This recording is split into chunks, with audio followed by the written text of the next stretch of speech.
दोस्तों welcome back to my YouTube channel J classes 05 पर स्वागत है। तो आज के हम लोग इस वीडियो में देखने वाले हैं जो 9 फरवरी 2026 को जो एग्ज़ाम होगा सोशलॉजी का, इसके लिए हम लोग very important VVI question answer देखने वाले हैं। इसलिए आप लोग इस वीडियो को बिना स्किप करके देखिएगा और अंत तक देखिएगा। तो चलो तब हम लोग वीडियो को तब स्टार्ट करते हैं। तो मेरे प्यारे दोस्तों, हम लोग समय नहीं गवाते हैं और डायरेक्ट क्वेश्चन आंसर को देखने का प्रयास करते हैं। तो फर्स्ट क्वेश्चन में पूछा जा रहा है कि सांस्कृतिक विलंबना का सिद्धांत किसने दिया। तो सांस्कृतिक विलंबना का सिद्धांत किसने दिया था? तो एक का राइट जो आंसर हो जाएगा ऑप्शन नंबर डी हो जाएगा, आर्गबन। ठीक, अब क्वेश्चन नंबर 2 की ओर बढ़ते हैं। तो क्वेश्चन नंबर 2 में पूछा गया है कि ताना भगत आंदोलन संबंधित है। जो ताना भगत आंदोलन है वो किससे संबंधित है? पिछड़ी जाति से या दलितों से या जनजातियों से या इनमें से सभी से? तो 2 का राइट आंसर हो जाएगा ऑप्शन नंबर सी हो जाएगा, यानी कि जनजातियों से। अब क्वेश्चन नंबर हम लोग 3 की ओर बढ़ते हैं। तो क्वेश्चन नंबर 3 में पूछा गया है, क्या पूछा गया है कि जनजाति जीवन में गोतुल प्रतिनिधित्व करता है। जो जनजाति जीवन में जो गोतुल प्रतिनिधित्व करता है उसको हम लोग क्या कहते हैं? ठीक है दोस्तों, तो 3 का राइट आंसर हो जाएगा आप सभी का ऑप्शन नंबर ए हो जाएगा, युवा संगठन का। क्या हो जाएगा? युवा संगठन का। तो 3 का ऑप्शन नंबर ए हो जाएगा। अब क्वेश्चन नंबर हम लोग 4 की ओर बढ़ते हैं। तो क्वेश्चन नंबर 4 में पूछा गया है कि सोरोरेट क्या है। तो सोरोरेट एक प्रकार का क्या है? तो सोरोरेट एक प्रकार का शाली विवाह है। तो इसका right answer option number A हो जाएगा। तो देख चुके हैं हम लोग क्वेश्चन नंबर 4 तक। अब क्वेश्चन नंबर 5 की ओर बढ़ते हैं। तो क्वेश्चन नंबर 5 में पूछा गया है कि धार्मिक जीवन का प्रारंभिक स्वरूप का सिद्धांत किसने दिया। जो धार्मिक जीवन है उसका प्रारंभिक स्वरूप का सिद्धांत किसने दिया था, ये पूछा जा रहा है। तो क्यूबर ने दिया था, फेजर ने दिया था, जॉनसन ने दिया था या दुर्खिम ने दिया था?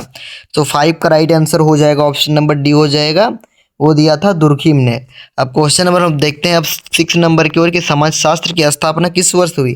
जो समाजशास्त्र है उसकी स्थापना किस वर्ष हुई? तो 1798 या 1838 में, 1818 में या 1828 में? तो इसका राइट आंसर हो जाएगा 1838 में हुआ था समाजशास्त्र की स्थापना। अब क्वेश्चन नंबर 7 की ओर बढ़ते हैं। तो क्वेश्चन नंबर 7 में पूछा गया कि आत्महत्या का सिद्धांत किसने दिया। जो आत्महत्या है उसका सिद्धांत किसने दिया? मैकाइवर एवं पेज ने दिया, मैक्स वेबर ने दिया या टॉनिज ने दिया या दुर्खिम ने दिया? तो आत्महत्या का सिद्धांत किसने दिया था? तो इसका जो राइट आंसर हो जाएगा क्वेश्चन नंबर 7 का, तो हो जाएगा ऑप्शन नंबर डी, दुर्खिम ने दिया था। अब क्वेश्चन नंबर 8 की ओर बढ़ते हैं। तो क्वेश्चन नंबर 8 में पूछा जा रहा है कि किसने कहा समाजशास्त्र सामाजिक संबंध का जाल है। किसने कहा कि समाजशास्त्र है वो सामाजिक संबंध का जाल है? मैक्स वेबर ने कहा था या सोरोकिन ने या कुले ने या मैकाइवर एवं पेज ने दिया था? तो इसका जो राइट आंसर हो जाएगा 8 का ऑप्शन नंबर क्या हो जाएगा? तो ए हो जाएगा, यानी कि मैक्स वेबर ने कहा था। अब हम लोग क्वेश्चन नंबर 9 की ओर बढ़ते हैं। तो क्वेश्चन नंबर 9 में पूछा जा रहा है कि भारत में कितने प्रतिशत राष्ट्रीय आय कृषि से प्राप्त है। यानी कि जो भारत है, भारत में कितने प्रतिशत जो राष्ट्रीय आय है वो कृषि से प्राप्त करता है? तो 28% प्राप्त करता है या 30% या 29% या 40%? तो 9 का जो राइट जो आंसर हो जाएगा वो हो जाएगा आप सभी का ऑप्शन नंबर ए हो जाएगा, यानी कि 28%। अब क्वेश्चन नंबर 10 की ओर बढ़ते हैं। तो क्वेश्चन नंबर 10 में पूछा जा रहा है कि महिला आंदोलन का आधार क्या रहा है। जो महिला आंदोलन का जो आधार क्या रहा है ये पूछा जा रहा है। ठीक, तो क्या महिला शिशु हत्या हो जाएगा या सामाजिक कुप्रथा हो जाएगा, सती प्रथा या नारीवाद? तो इसका जो राइट जो आंसर हो जाएगा वो ऑप्शन नंबर डी हो जाएगा, नारीवाद। अब क्वेश्चन नंबर 11 की ओर बढ़ते हैं। तो क्वेश्चन नंबर 11 में पूछा जा रहा है कि सर्वप्रथम किसने सोशल कंट्रोल पद का प्रयोग किया। जो सर्वप्रथम किसने सोशल कंट्रोल पद का प्रयोग किया था? तो अगस्त काम्टे ने किया था या क्या तरीका है?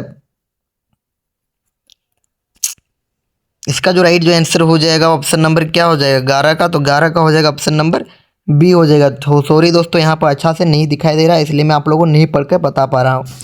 अब हम लोग क्वेश्चन नंबर 12 की ओर बढ़ते हैं कि हरित क्रांति संबंधित है। जो हरित क्रांति वह किससे संबंधित है? तो राजनीति से है या धर्म से या संस्कृति से या तो कृषि से? तो ये आप लोगों को पता ही होगा, जो हरित क्रांति हुआ था उसमें किससे संबंधित है? तो इसका राइट आंसर क्या हो जाएगा? तो 12 का हो जाएगा ऑप्शन नंबर डी, वो कृषि से संबंधित है। हरित क्रांति किसके लिए हुआ था? कृषि के लिए हुआ था। अब हम लोग क्वेश्चन नंबर 13 की ओर बढ़ते हैं। तो क्वेश्चन नंबर 13 में पूछा जा रहा है कि मेक इन इंडिया का उद्देश्य क्या था। जो मेक इन इंडिया जो बनाया गया था उसका क्या उद्देश्य था? तो ऑप्शन नंबर ए में दिया गया है आत्मनिर्भर भारत या आर्थिक विकास, ऑप्शन नंबर बी में दिया गया, ऑप्शन सी में आधुनिक मशीनों का प्रयोग, या ऑप्शन नंबर डी में दिया गया इनमें से सभी। तो मेक इन इंडिया का उद्देश्य क्या था, तो ये सभी था, ठीक है। तो इसका राइट आंसर हो जाएगा ऑप्शन नंबर डी हो जाएगा, इनमें से सभी। अब हम लोग क्वेश्चन नंबर 14 नंबर की ओर बढ़ते हैं कि पूछा गया है कि किसने कहा कि मनुष्य एक सामाजिक प्राणी है। तो किसने कहा था कि मनुष्य एक सामाजिक प्राणी है? कॉम्टे ने कहा था, अरस्तू ने, या प्लेटो ने, या सुकरात ने। तो 14 का जो राइट आंसर हो जाएगा ऑप्शन नंबर बी, अरस्तू ने कहा था। अब हम लोग क्वेश्चन नंबर 15 की ओर बढ़ते हैं। तो क्वेश्चन नंबर 15 में पूछा जाए कि सरहुल किस राज्य का सबसे प्रसिद्ध पर्व है, ठीक है। वो तमिलनाडु, पंजाब, असम, झारखंड। तो इसका जो राइट आंसर हो जाएगा ऑप्शन नंबर डी नंबर हो जाएगा, यानी कि झारखंड है, ठीक। सरहुल किस राज्य का एक राष्ट्रीय पर्व है ये, तो हो जाएगा झारखंड का है। अब हम लोग क्वेश्चन नंबर 16 की ओर बढ़ते हैं कि ब्राह्मण समाज की स्थापना कब हुई। जो ब्राह्मण समाज जो हुआ था उसकी जो स्थापना कब हुई, तो 1828 में, 1830 में, 1829 में, 1839 में। तो इसका जो राइट जो आंसर हो जाएगा 18 नंबर का, तो 16 नंबर है, सॉरी दोस्तों। तो 16 का हो जाएगा ऑप्शन नंबर ए हो जाएगा, यानी कि 1828। अब हम लोग क्वेश्चन नंबर 17 की ओर बढ़ते हैं कि राष्ट्रवाद का अर्थ है। जो राष्ट्रवाद है उसका क्या अर्थ है।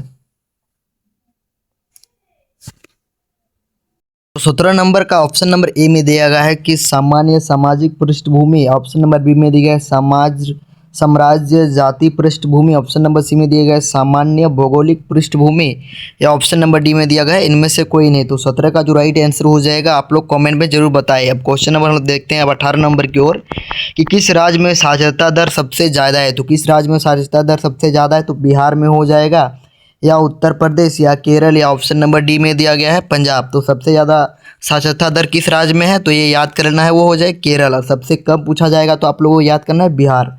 अब हम लोग क्वेश्चन नंबर बढ़ते हैं अब 19 नंबर की ओर।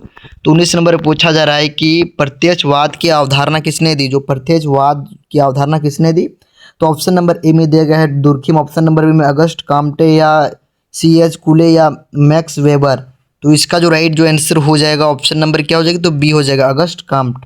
अब हम लोग क्वेश्चन नंबर 20 की ओर बढ़ते हैं। तो क्वेश्चन नंबर 20 में जो पूछा जा रहा है कि चिपको आंदोलन संबंधित है। जो चिपको आंदोलन जो शुरू हुआ था वो किससे संबंधित है, तो भूमि से है, या जल से, या ब्रिज से, तो वायु से। तो चिपको आंदोलन किससे संबंधित था, तो आप लोगों को पता ही होगा वो ब्रिज से संबंधित थे, यानी कि पेड़ से। अब हम लोग क्वेश्चन नंबर 21 की ओर बढ़ते हैं। तो 21 नंबर पूछा जा रहा है कि भूमंडलीकरण की विशेषता क्या है। जो भूमंडलीकरण है उसकी हम लोग को विशेषता बताना है। तो क्या हो जाएगा, सार्वभौमिकता हो जाएगा, सजातीयता हो जाएगा, एकीकरण हो जाएगा, या ऑप्शन नंबर डी में देखिए इनमें से सभी।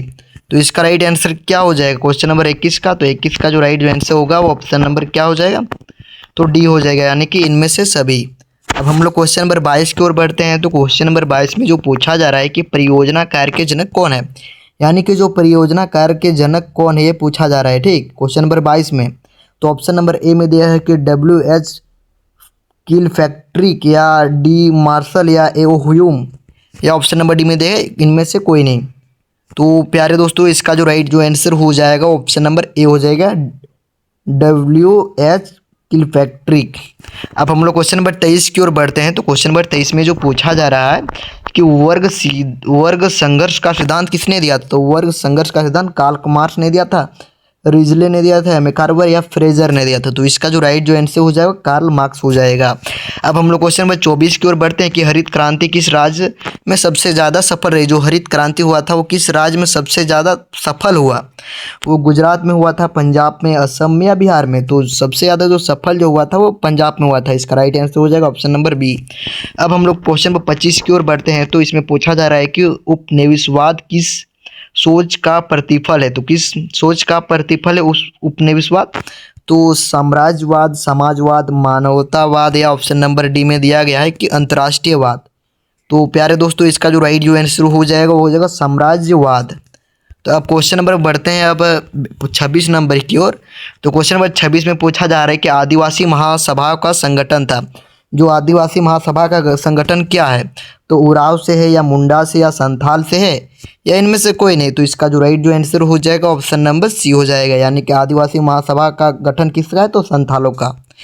अब हम लोग क्वेश्चन नंबर बढ़ते हैं 27 नंबर की ओर कि नई राष्ट्रीय जनसंख्या नीति कब घोषित की गई। जो नई राष्ट्रीय जनसंख्या नीति कब घोषित की गई? तो 1999, 2000 में, 2001 में या 2002 में? तो 27 का जो राइट आंसर हो जाएगा ऑप्शन नंबर बी हो जाएगा, मतलब 2000 को। अब क्वेश्चन नंबर 28 की ओर बढ़ते हैं। तो इसमें पूछा जा रहा है कि निम्न में से कौन सी आदिवासी समाज मातृ प्रधान है, यानी कि मातृ प्रधान है? तो क्या हो जाएगा? गारो हो जाएगा, मुंडा, संथाल, या ऑप्शन नंबर डी में इनमें से कोई नहीं? तो इसका जो राइट आंसर हो जाएगा वो गारो हो जाएगा। अब हम लोग क्वेश्चन नंबर बढ़ते हैं 29 नंबर की ओर। तो 29 नंबर से पूछा जा रहा है कि भारतीय अर्थव्यवस्था का किस प्रकार का अर्थव्यवस्था, यानी कि भारत का अर्थव्यवस्था किस प्रकार की अर्थव्यवस्था है? ठीक, तो पूंजीवादी है, मिश्रित है, समाजवादी, साम्यवादी है। तो पूंजीवादी में पूछा जाएगा तो आप लोगों को याद करना है कि अमेरिका याद करना है। ठीक है, जो पूंजीवादी पूछा जाएगा तो अमेरिका, और यदि रूस पूछा जाएगा तो समाजवादी हो जाएगा। रूस पूछा जाएगा तो समाजवादी, आप लोग को याद कर लेना है दोस्तों। आप इसमें यदि पूछा जाए कि मिश्रित, तो मिश्रित में आ जाएगा हम लोग का प्यारा भारत। तो इसका राइट आंसर हो जाएगा ऑप्शन नंबर बी हो जाएगा, मिश्रित। समझ में आ गया? आप क्वेश्चन नंबर 30 की ओर बढ़ते हैं कि 2001 की जनगणना के अनुसार भारत में प्रति 1000 पुरुष पर स्त्रियों की संख्या है। तो इसका जो राइट आंसर हो जाएगा 30 का, वो ऑप्शन नंबर सी हो जाएगा, यानी कि 1933। तो ये वीडियो आप लोगों को अच्छा लगा तो अपने दोस्तों के साथ ज़्यादा से ज़्यादा शेयर करें, और आप लोग इस चैनल पर न्यू है तो सब्सक्राइब कर लीजिए, ताकि मैं आप लोगों के एग्ज़ाम के लिए बहुत से बहुत हेल्प कर सकूँ। तो जय हिंद, वंदे मातरम।